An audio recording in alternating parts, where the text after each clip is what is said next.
ஒரு அடர்ந்த காட்டின் நடுவில் அழகான தெளிவான ஒரு குளம் இருந்தது. அந்த குளத்தில் எல்லா மீன்களிலும் மிகவும் புத்திசாலியான அறிவு மீன் வாழ்ந்து வந்தது. அதற்கு 7ஆம் அறிவு, அதாவது வருங்காலத்தில் நடக்கப் போவதை உணரக்கூடிய திறன் இருந்தது. அதே குளக்கரையில் தங்க நிறத்தில் மின்னும் ஒரு தவளை இருந்தது. அதன் பெயர் தங்கப்பா. அவன் தன்னுடைய அழகில் தற்பெருமை கொண்டவன்.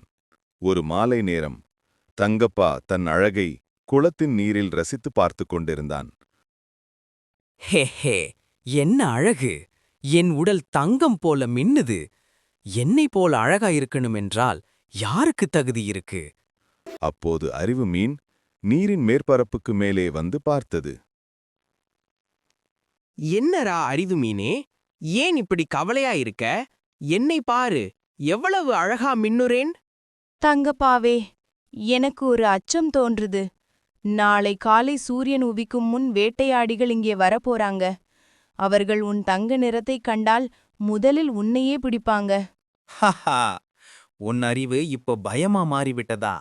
வேட்டையாடிகள் வரமாட்டாங்க. நீ எப்பவும் இப்படித்தான் பீதியாக இருப்ப.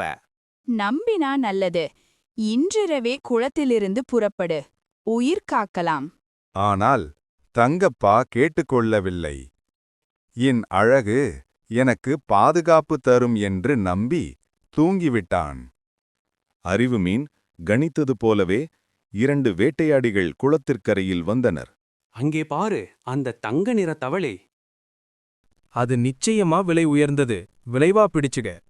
அவர்கள் நொடியில் தங்கப்பாவை வலையில் பிடித்து எடுத்துச் சென்றார்கள். மற்ற மீன்கள் பயத்தில் நடுங்கின. ஆனால் அறிவு மீன் அமைதியாக ஆழத்தில் இருந்தது. அழகு நிரந்தரமில்லை. புத்திசாலித்தனம் இருந்தாலும் பிறர் சொல்லும் நல்லெண்ண வார்த்தைகளை கேட்கும் தாழ்மையே உயிரைக் காக்கும். அந்த நாளிலிருந்து எல்லா மீன்களும் அறிவு மீனின் வார்த்தைகளை மதிக்க ஆரம்பித்தனர்.